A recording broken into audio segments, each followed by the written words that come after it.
Welcome to today's edition of Talk Business and Politics Daily. I'm Roby Brock. It's Monday. We're joined by John Brummett of the Arkansas Democrat-Gazette. Good to see you. Happy Martin Luther King Jr. Day. And to you. Good to be here.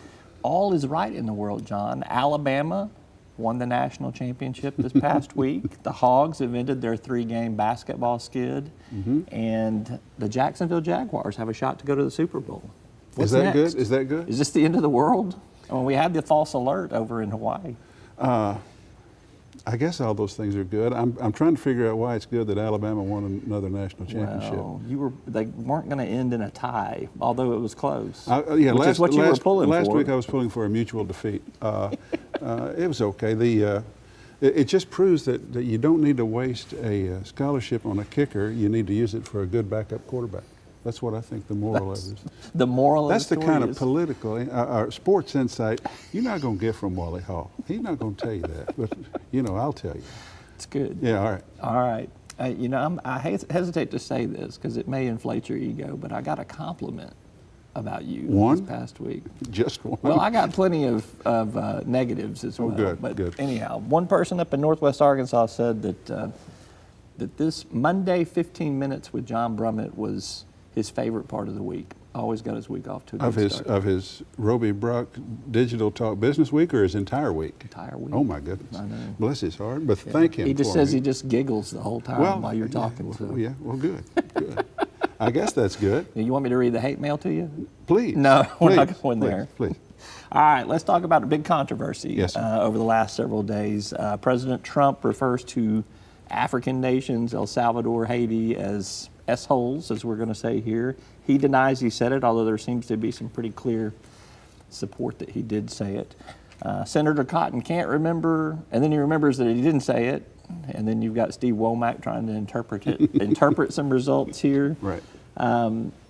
What is the end result of all of this? Just mass confusion and another typical Trump controversy that swirls up, dies away, or do you think that it has done something additional to the political dialogue that was already there? I don't know the answer to the latter, but there is a specific ramification. Remember, this meeting at which Trump said this or didn't say it, but at least said some very hostile things about the idea of America being a beacon unto the needy for immigration. This meeting was for a bipartisan group of senators to present a solution to the DACA matter. We were going to codify, put into law the right of to stay for the Dreamers, and Trump was going to get some money for his wall. Perfectly. It was done. A political trade-off. It was done, and from that we could have not only settled that issue, but then probably gotten some Democratic votes to avoid a shutdown of the government, possibly by the end of this week. Trump just blew that up. But it's not the first thing Trump has blown up, and Trump will blow just about anything up given the opportunity, and if adults don't come in later and fix it. It remains to be seen whether this all can be fixed. But remember, this has real short-term, immediate ramifications.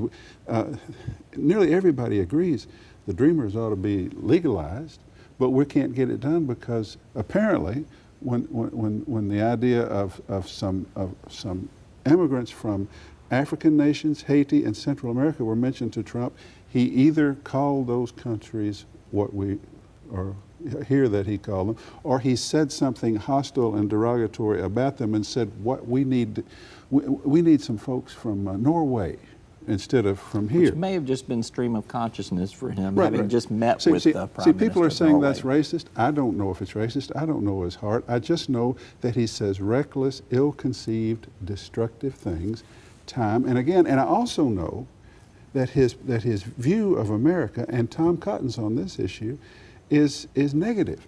He's essentially saying, in Cotton's bill that he co-sponsors with David Perdue of Georgia, what it essentially says is, America can no longer be the beacon to the world that it says that at the Statue of Liberty. We can't afford it. We're weak. We got trouble. Don't come to us.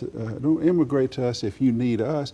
We need some missionary help from some Norwegians and some Scandinavians and some rich white people from Europe. See, I don't know that it's racist, but it is a policy that demeans America and undercuts the principle on which this nation has long Or just existed. advocates for people that have contributions to make immediately Yeah, versus Cotton and pulling Purdue's bill, themselves up. which Trump supports, which is why I think they feel obliged to stand up for Trump. It ties immigration to a number, and it says, and it gives advantage to people who come here to meet an identified need or who can use the language, and they object to this, and they favor that because America can no longer afford, in their view, to be more open and inclusive to the tired and the poor and the huddled masses. They undercut the principle, long-held principle of this country. And it's just that to me is the issue. I don't know if he said the word. I suspect that he did. I don't. Plausible is what you're saying. He said something equivalent to it, obviously. But I wish we had a senator. I can't believe I'm getting ready to say this. More like Lindsey Graham. Believe I said that? Who is generally believed, generally credited with standing up to Trump in this meeting and telling him, Mr. President, America is an idea, not a race. Bravo. That's the point. Yeah. That's the point. Our guy is Cotton is acting like the son Donald Trump never had. He's just right there standing up for him and defending him in this notion that we can only, that we need to be a target of missionary help, not an open country welcoming those who need opportunity and freedom. So that's the long range meaning. What does it mean in terms of Trump? Trump is not brought any lower by this. He's not demeaned by this. This is not expand his political base any further, goodness, no. And that's the floor that you're talking about. Right, the right. bottom And of it. It's possible that it exacerbates all Republicans' problems with minority vote. You would think possible. It almost certainly does that. All right.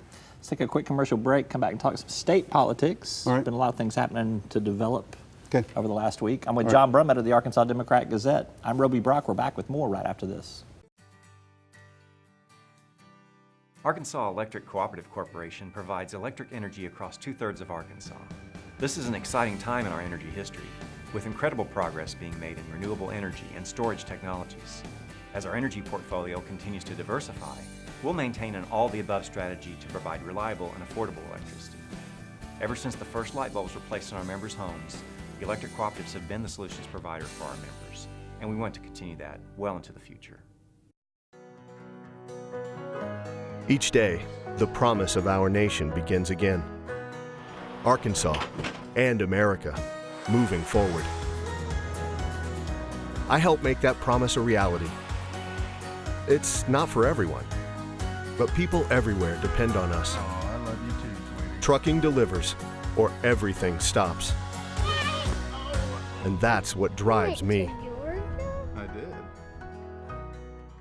And welcome back to the program, Talk Business and Politics Daily. I'm with John Brummett of the Arkansas Democrat-Gazette. All right, let's talk about some things happening at the state level here in Arkansas. Governor Asa Hutchinson introduces his balanced budget to the state of Arkansas and surprisingly calls for a tuition freeze among higher education institutions there.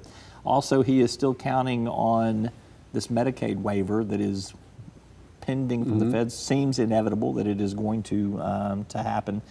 My question to you is this budget that Governor Hutchinson has presented, is it conservative enough to please his base in the primary? And is it moderate enough to please the general electorate that he has to please in the fall? You have identified the governor's challenge, about which I wrote Sunday. From many conversations that we've had as well. Right. I think it's more apt to placate general election voters than it is to please his critics on the right, because his critics on the right are simply not, in my view, very reasonable. They believe he ought to be disruptive and blowing up state government in the way that Trump is blowing up the federal government. They want more disruptive conservatism than pragmatic conservatism.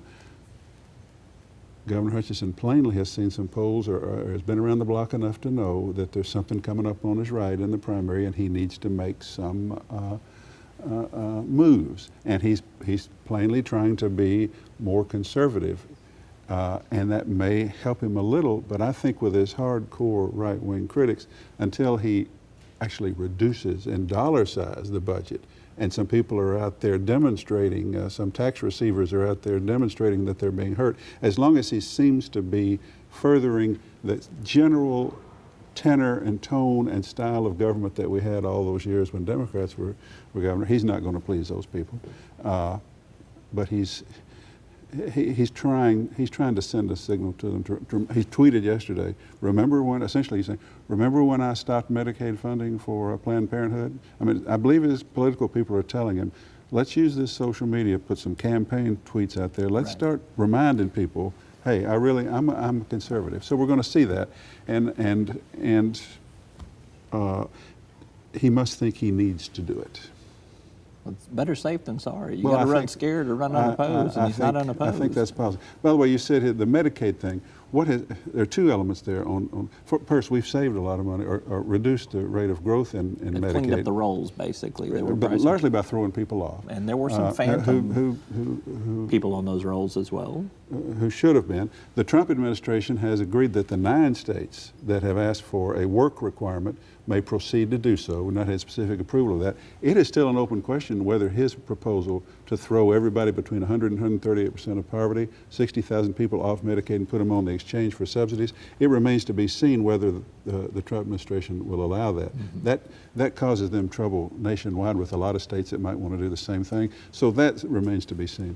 But that's an element of of the governor's gentle reminder to the Republican voters of Arkansas. I am a conservative. Remember when I did this and this and this. We'll see some campaign ads this primary sure. season talking about the death penalty, this reduction in some of the spending. Planned Parenthood, yeah. Last question for you, and along these lines, the proposal to freeze tuition at colleges and universities kind of caught everybody a little bit by surprise there. What's the political calculation there, and do you think that the colleges and universities will abide by that?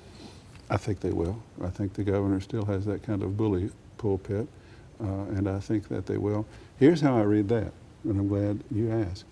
One big element of the Trump appeal in Arkansas is the populism. Going to stand up for regular folks. Going to drain the swamp of the insiders and stand up for regular folks. There's a lot of overlap between this hard right criticism he gets and people who are motivated by populist issues that the world is just not treating them right. This week, he first said, don't raise anybody's college tuition. You've raised it enough. Stop. And he's seeking, that's kind of a populist position. And then do you realize that he sent a letter to the utilities? That's right. Saying, hey, you got this tax cut now. I'd like to see how you're going to pass that savings on down to consumers. How about let's reducing rates? Or didn't this letter to his regulatory body, the Public Service Commission, to require the utilities to reduce rates based on the additional money they're getting from the tax cut? Both, hey, little guy, I know you're conservative, and I know some people are telling you I'm not any good. Look here what I'm advocating for. I think we're seeing the governor blending a little government with a little of his primary political need here to address this element of the right-wing criticism that is populist in nature. Always great insight from John Brummett with the Arkansas Oh, great. Well, Democrat-Gazette. thank you. And giggles, too, apparently. Apparently. Yeah. So not as many giggles today. Well, it's pretty serious today. Pretty serious issues. Thank you for All being right. here. You bet. Thank you so much for watching. That's all for today's Talk Business and Politics Daily. We'll see you next time.